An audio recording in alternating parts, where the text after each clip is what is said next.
రాహుల్ గాంధీ గారు పాదయాత్ర చేయడం మూలంగా ఇక్కడ రేవంత్ రెడ్డి గారు 3 ఏళ్లు 4 ఏళ్లు కష్టపడడం మూలంగా శ్రీధర్ బాబు గారు వీళ్ళందరూ కూడా కష్టపడడం మూలంగా ఈ పార్టీ అధికారంలోకి వస్తే మీరు పదవులు అనుభవిస్తున్నారు. ఇది వాస్తవం చెప్తున్నా నేను. పిసిసి అధ్యక్షులు కూడా కష్టపడ్డారు. ఇలా పిసిసి అధ్యక్షులు వాస్తవానికి అసలు కొండే సురేఖ నీకిచ్చే బదులు మా పిసిసి అధ్యక్షుడికి మంత్రి పదవి ఇస్తే బాగుంటుండే. ఇది వాస్తవం. 30 ఏళ్ల నుంచి కష్టపడుకుంటా ఒకే పార్టీలో ఉన్నాడు. నువ్వు పార్టీ మారుకుంటూ వచ్చావు.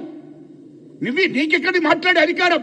మొన్నటిదాకా ఎలక్షన్ల ముందటిదాకా టీఆర్ఎస్ పార్టీలో ఉన్నావు నువ్వు. ఈ కాంగ్రెస్ పార్టీకి నీ శ్రమ ఏమైనా ఉన్నదా? నీ కష్టం ఏమైనా ఉందా? లేకుంటే వరంగల్లో పక్కపడ్డ కాన్స్టిట్యూషన్ ఒక్క ఎమ్మెల్యేని కూడా గెలిపించావా? కొండ మురళి గాని నువ్వు గాని నీ బిడ్డ గాని కాంగ్రెస్ పార్టీకి పనిచేసి పక్కపడ్డ కాన్స్టిట్యూషన్ వాళ్ళను ఎవరినైనా ఏ ఎమ్మెల్యేనైనా గెలిపించావా? అది చెప్పు. పార్టీ కోసం ఏం శ్రమ ఉంది? ఆనాడు రోషయ్య ముఖ్యమంత్రి గారు ఉన్నప్పుడు, ఉమ్మడి రాష్ట్రం ఉన్నప్పుడు నువ్వు పార్టీకి రాజీనామా చేసి వెళ్ళిపోయావు. వైఎస్ఆర్ పార్టీలో ఉన్నావు. జగన్ గారు ఎమ్మడి వెళ్ళిపోయావు. ఆ తర్వాత మళ్ళీ టీఆర్ఎస్ పార్టీకి పోయావు. టీఆర్ఎస్ పార్టీ నుంచి కాంగ్రెస్ పార్టీకి ఎన్నికల ముందు వచ్చావు. ఇది వాస్తవం కాదా? ఏంటి నీ పార్టీలో నీ శ్రమ ఏంటి? పార్టీ మీద పెత్తనం చేస్తారంటే ఊరుకుంటారు అనుకుంటున్నావా? పార్టీలో నీ శ్రమతో చెప్పు. మీడియా ముందర చెప్పు. ఏం తమాషాలు చేస్తున్నావా నువ్వు? ఎవరు ఇక్కడ ఎవరైనా పార్టీకి కట్టుబడి ఉండవలసిందే. పార్టీ నిర్ణయాల మేరకు మీరు కట్టుబడి ఉండవలసింది. ఎవరైనా మీరు శ్రమిస్తే పార్టీ అధికారులకు రాలే. అది గుర్తుపెట్టుకొని చాలా మంది కూడా మేము అనుకుంటాం మేమేందో పెద్ద సీఎంని చులకనగా మాట్లాడాం. నీ బిడ్డ ఎట్లా మాట్లాడుతుంది చులకనగా? నీ బిడ్డ పార్టీలో ఏమైనా సభ్యత్వం ఉందా?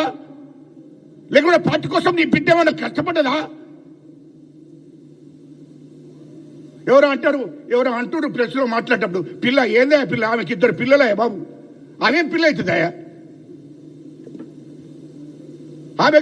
ఆమెకి ఎందుకు? ఆమె బాగా అనుభవశాలేనే బాబు.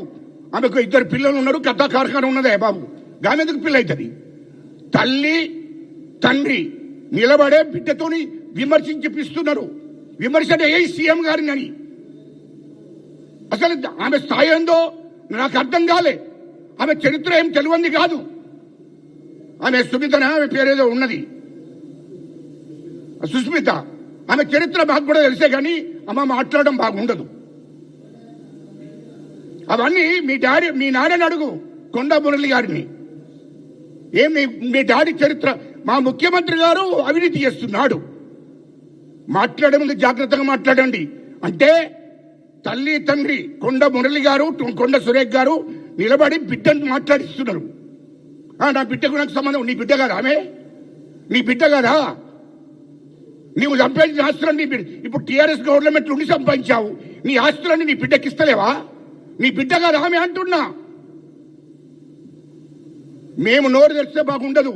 కొండ మురళి గారు అక్కడ ఏమేం చేశాడో, నువ్వేమేం చేసావో, ఎన్ని కోట్లు మీరు సంపాదించుకున్నారో టీఆర్ఎస్ గవర్నమెంట్ నుండి అప్పటి నుండి ఇప్పటిదాకా మీ చరిత్ర మొత్తం తెలుసు. అది మాట్లాడితే మీరు ఉండలేరు. చెప్తున్నా నేను. మీ మాఫియా ఏంది, మీ గుండాయిజం ఏంది, మీ వ్యవస్థ ఏందో మొత్తం మాకు తెలుసమ్మా.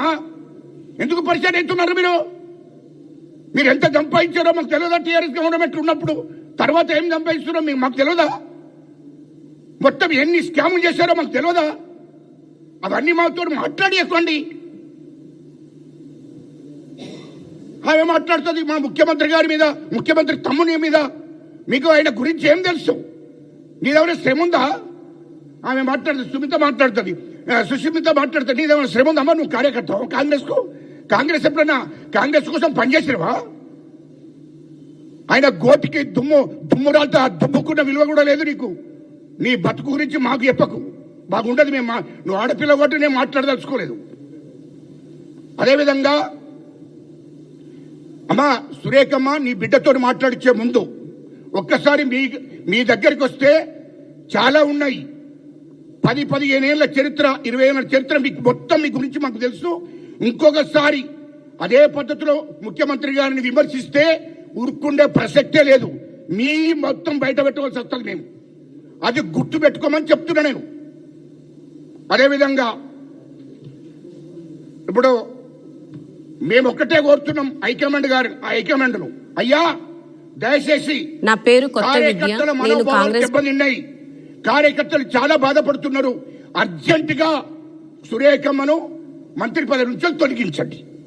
తర్వాత హైకమాండ్ ఆదేశాల మేరకు ఏ పార్టీ కార్యకర్త బెదిరకున్నా వాళ్ళ మీద వెంటనే చర్యలు తీసుకోవాలని మా మల్లు రవి గారిని కోరుతున్నా.